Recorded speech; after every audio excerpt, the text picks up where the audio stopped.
So I'm here in London talking with Andy Allan, who is the inventor of the Opencyclemap-Projekt.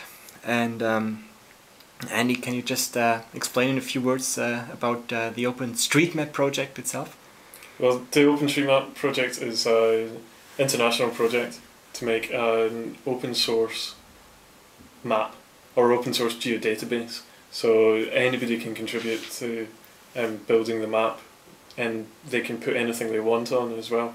So the most obvious thing you see is the roads and various tourist features, but because everybody can put anything they like on it, you can add cycle routes, you can add bike shops or toilets or anything else, and that lets us do interesting things like the Opencyclemap-Projekt. Will it rule the world in a few years, like 1 year? I think it rules the world already. Already, yeah.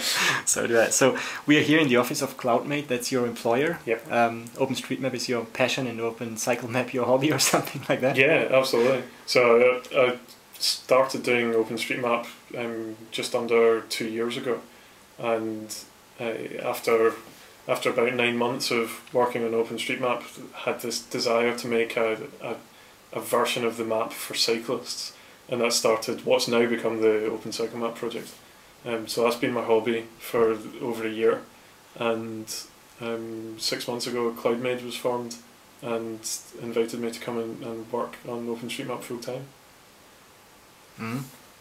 And what is Cloudmade doing? Just a few words about Cloudmade. So Cloudmade is providing commercial services on OpenStreetMap data. The database is so useful, and there's so much stuff in there, and it's so powerful. With more O's than in Google. Yeah, there's so many things that people can do with it, but a lot of people want help, and we're here to provide the commercial services and the tile servers and all kinds of creative and innovative APIs to let people do cool projects with OpenStreetMap data without necessarily needing to get their hands dirty with the raw underlying data. Mm. So the OpenStreetMap is in some parts of the world already the best public available map, except that it's also under a different license than other maps like the Google map. Soon it will be possibly the map available at all. What exactly is the Opencyclemap-Projekt? Well, the Opencyclemap-Projekt, I say it's just another view on OpenStreetMap data, but a lot of people disagree with the use of the word just, because it somehow undersells the project. Ah, okay. So the Opencyclemap is taking the OpenStreetMap data, and only the OpenStreetMap data. There's no additional data sources. It's taking OpenStreetMap data that the contributors have put in for the main map, and just putting a whole different view on it. So motorways are fairly hard to see, whereas bike routes are highlighted. Points of interest that are of interest to cyclists are shown that aren't shown on the main map. So bike parking, for instance, it's not something you see on a Google map. And although there's lots of projects around to add things over the top of Google Maps, we've all seen like push pins and things being dropped over the top, but that's nothing compared to what you can do when you've got access to the underlying data, and it's that open source license that lets you do the really interesting things. Mm-hmm. So the number of members of the OpenStreetMap is just exploding. It doubled within only 5 months. Yep. It's up to 60,000 or something? It was 60,000 a couple of weeks ago. It's 63,000 the last time I got told, which was yesterday. I don't know how many there are now. Okay. So it's just a curve going up at the moment. The same with the data in the OpenStreetMap. Is it about the same development in the OpenCycleMap? Do you know the number of kilometers being mapped already? When I last measured it, it was 49,000 kilometers of signed cycle routes had been put in. The number of kilometers of cycle paths and so on is much greater. Some of them are really short, just in housing estates. Some of them span the countryside. But the amount of data involved in the cycle map is going up at the same rate that the OpenStreetMap data is going up at. So cycle paths, it's what has originally been in the OpenStreetMap already, a kind of road type for cyclists, and cycle routes is your tags, which are also part of OpenStreetMap, but the touristic routes, for example, just to... Yeah, absolutely. So the most countries have got some form of network of signed cycle routes. They give them numbers for people to get around easier and that kind of thing. So that's not shown on the main map. But that's what we bring to the fore to help people see them on the cycle map. What can I, as a normal user, do to contribute to the Open Cycle Map? Where do I have to put my knowledge into?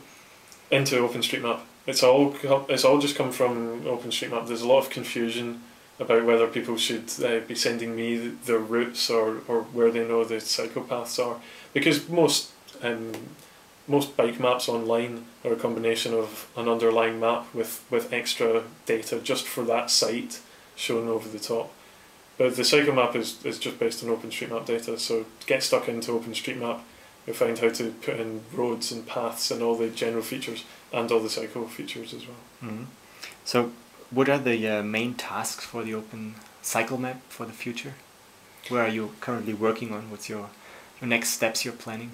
Next steps are definitely more of the hill colouring and hill shading. It's something we brought in only a month or two ago, and there's a lot more work needs to be done on that.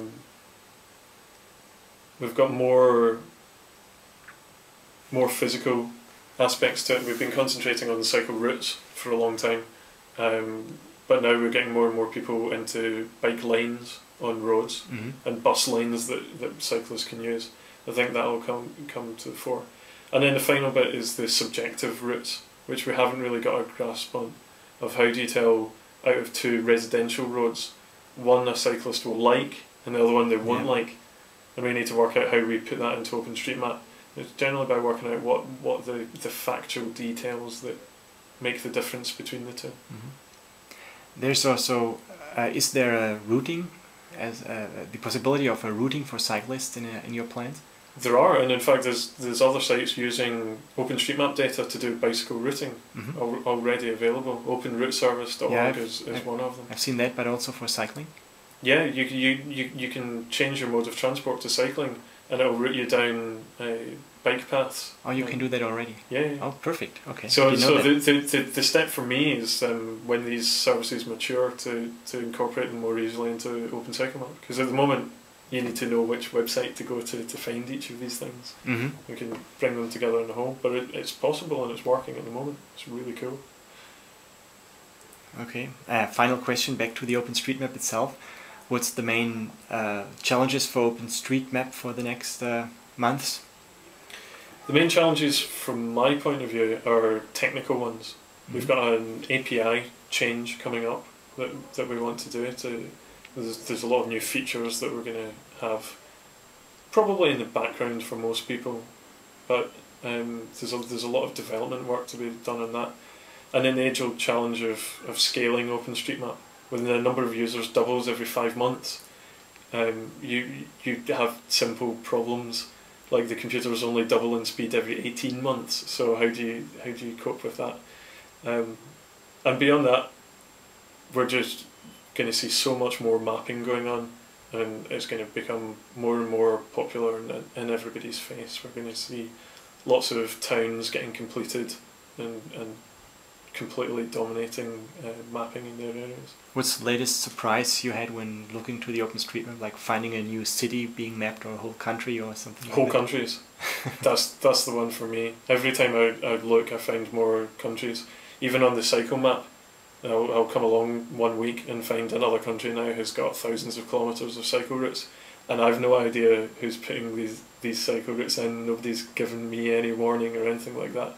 It's just fantastic how much people are working on it, just on their own, just getting on with it. It's great. Okay, so thank you for the interview. Thanks very much. Let's find as many people in Germany contributing Even to more. get all the bike paths being mapped there. Yeah, great. Okay, thanks, Andy. Cheers.